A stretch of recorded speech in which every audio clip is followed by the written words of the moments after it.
दोस्तों रात का समय होता है।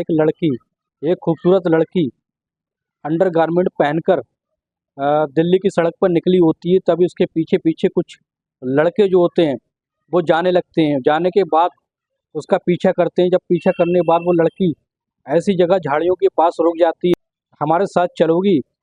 तो वो लड़के यही समझते हैं कि वो एक धंधा करवाने वाली लड़की है, लेकिन उन्हें नहीं पता होता है कि उसका एक मानसिक संतुलन जो है वो खराब हो चुका है। अब इस तरीके से वो लड़की, उसकी स्थिति जो होती है वो मानसिक स्थिति खराब होती है और वो कहती है हाँ मैं चलने की तैयार हूँ। और इस तरीके से वो लड़की को झाड़ी में ले जाकर दो लड़के उसके साथ बारी बारी से शारीरिक संबंध बनाते हैं। संबंध इस तरीके से बनाते हैं कि लड़की की हालत खराब हो जाती है, दर्दनाक चीखें निकलने लगती हैं। दोस्तों ये सच्ची घटना हम आपको बताने जा रहे हैं। नमस्कार दोस्तों, क्राइम स्टोरी में आपका स्वागत है। मैं अफसर सिद्दीकी। अगर आपने हमारे चैनल को सब्सक्राइब नहीं किया तो सब्सक्राइब। तो झारखंड के रांची शहर के एक छोटे से गांव में रहने वाली एक लड़की जिसका नाम ममता होता है। ममता की उम्र लगभग 16 साल की होती है। दिखने बारने में बेहद खूबसूरत होती है। दोस्तों वो लड़की जो होती है वो एक नर्सिंग का कोर्स कर रही होती है अपने घर परिवार का गुजारा चलाने के लिए। उसके माँ बाप के अलावा उसका घर पर कोई नहीं होता है और वो अपने घर बार के लिए, परिवार के लिए, कमाने के लिए कुछ सोचने लगती है। जब कंप्लीट होने के बाद झारखंड के कई जिलों में नौकरी के लिए अप्लाई करती है, लेकिन उसे कहीं नौकरी नहीं मिल पाती है।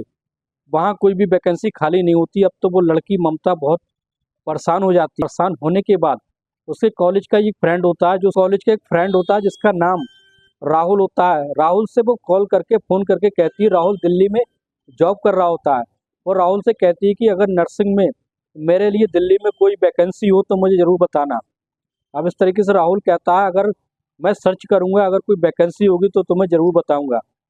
अब इतना कहने के बाद राहुल जो होता है उसके लिए एक नौकरी खोजने लगता है। दिल्ली के एक ऐसे हॉस्पिटल में नर्सिंग की एक नौकरी मिल जाती है। वो अपना सामान पैक करके दिल्ली के लिए निकल पड़ती है।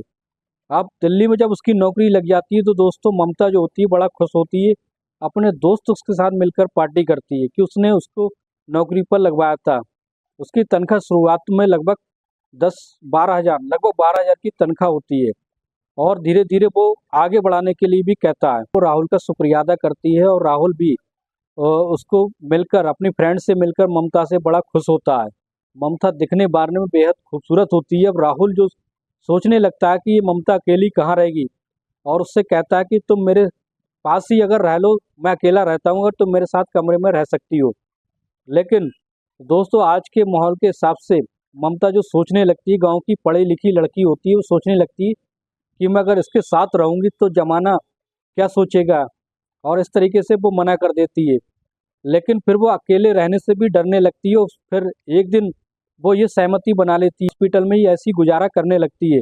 लेकिन उसको ज़रूरत की चीज़ें नहीं मिल पा रही थी। उसको सामान जो है वो सारा सामान हॉस्पिटल में उपलब्ध नहीं हो पा रहा था, इसलिए वो कमरे की तलाश करने लगती है। लगभग जो कमरे की तलाश करने के बाद वो हार कर जूझ जाती है। उसके बाद अपने दोस्त को, राहुल को फ़ोन करती है। वो कहती कि मैं तुम्हारे साथ रहने के लिए तैयार हूँ। कहती है कि तुम्हें मुझे कमरा शिफ्ट कराना होगा। फिर राहुल अपने पास का ये कमरा उसको शिफ्ट कर देता है। शिफ्ट करने के बाद वो दोनों रहने लगते हैं। दोनों की दोस्ती जो वो और गहरी हो जाती है। जब समय मिलता है दोनों एक दूसरे से काफ़ी देर तक बातचीत करने लगते हैं। छुट्टी का दिन होता है। ममता जो होती है अब कमरे पर अकेली लेटी होती है। जब वो कमरे पर अकेली लेटी होती है, राहुल अचानक उसके कमरे पर पहुंच जाता है। तो देखता है वो अंडरगारमेंट में लेटी होती है। और जैसे ही वो जाता है, उसके गोरी बदन को देखकर राहुल के मन में अश्लीलता फैलने लगती है। और वो सोचता है कि मैं इसके साथ अगर संबंध बनाऊं तो कोई दिक्कत नहीं है, ये मेरी दोस्त है और मैं इसके साथ संबंध बनाना चाहता हूँ। जब वो छेड़खानी करने लगता है और इस बात का विरोध ममता जो वो उसका नहीं कर पाती, क्योंकि उसके एहसान के नीचे दबे होती है। क्यों राहुल ने उसको बुरे वक्त में उसका साथ दिया, उसको नौकरी पर लगवाया था, इसलिए वो उसका विरोध नहीं कर पाती है और धीरे धीरे उसका साथ देने लगती है। अर्ध नग्न अवस्था में कर देता है, निवस्त्र कर देता है। उसके साथ बारी बारी से कई बार संबंध बनाता है। संबंध इस तरीके से बनाता है कि दोस्तों उसकी दर्दनाक चीखें निकलने लगती हैं। उसकी कमरे में जो सिसकारियाँ होती हैं वे गूंजने लगती हैं। दोस्तों फिर इस तरीके से उनका जो खेल होता है, कई दिनों तक उस राहुल का खेल चलता रहता है। ममता राहुल से ज़्यादा अट्रैक्टिव हो जाती है। अचानक से ममता का जो मानसिक संतुलन होता है वो खराब हो जाता है। एक दिन ऐसा होता है दोस्तों, ममता जो होती है रात के समय में अंडरगारमेंट पहनकर बिल्कुल अर्धनग्न अवस्था में टहल रही होती है। तो ये नहीं पता होता कि वो कहाँ घूम रही है, उसका क्या हाल होगा। अब इस तरीके से कुछ लड़के जो होते हैं उसका पीछा करने लगते हैं। जैसे जैसे वो आगे बढ़ती है उसके पीछे पीछे दो लड़के चलने लगते हैं। अब दोस्तों जैसे ही वो झाड़ियों की तरफ पहुंचती है तो वो लड़के इसको पकड़ लेते हैं। पकड़ने के बाद उससे कहते हैं कि यही समझते हैं कि ये धंधे वाली है, लेकिन वो धंधे वाली नहीं होती है। ममता का मानसिक संतुलन खराब हो जाता है, इसलिए वो ऐसी स्थिति में रहती है। अब क्या होता है दोस्तों, वो उसको झाड़ियों किनारे ले जाते हैं। ले जाने के बाद उसको निवस्त्र कर देते हैं और उसके साथ संबंध बनाने लगते हैं। लेकिन ममता की मानसिक स्थिति सही नहीं होती, वो भी इसका साथ, उन दोनों का साथ देने लगती है और वो दोनों इसके साथ बारी बारी से कई बार उसका रेप करते हैं। तभी अचानक से एक जो आर्मी का जवान होता है, जो रिटायर हो चुका होता है, वहाँ से गुजर रहा होता है। उसको कुछ आवाज़ें, झाड़ियों के पास से कुछ आवाज़ें आ रही होती हैं, दर्दनाक आवाज़ें निकल रही होती हैं। वो जवान जो होता है पास में जाकर देखता है तो जहाँ झाड़ियाँ हिल रही थी तो देखता है कि दो लड़के एक लड़की के साथ बारी बारी से उसका रेप कर रहे थे। तभी वो नौजवान उन लड़कों को पकड़ लेता है। पकड़ने के बाद उस लड़की को साथ में ले जाता है और ले जाने के बाद तीनों को थाने में सरेंडर कर देता है। और दोस्तों इस तरीके से पुलिस को सारी घटना की जानकारी देता है। जब लड़की से पूछताछ होती है तो लड़की जवाब जो होती है वो उल्टे सीधे जवाब देने लगती है। अब किसी तरीके से उसके दोस्त राहुल का नंबर लड़की के पास होता है। पुलिस उसकी छानबीन करती है, राहुल को थाने में बुलाती है, उससे पूछने लगती है। तो राहुल कहता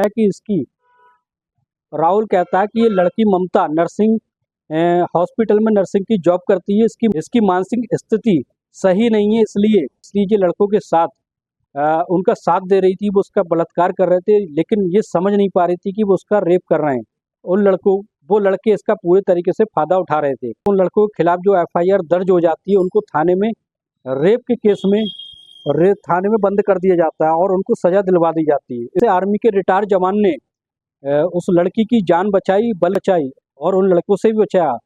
वो लड़के रेप करने के बाद उसकी हत्या भी कर सकते थे और इसलिए उस जवान को राहुल जो होता है उसका शुक्रिया अदा करता है। शुक्रिया अदा करने के बाद जो उसका ममता का ट्रीटमेंट कराया जाता है। लगभग 4-6 महीने के इसका ट्रीटमेंट होने के बाद ममता सही हो जाती है।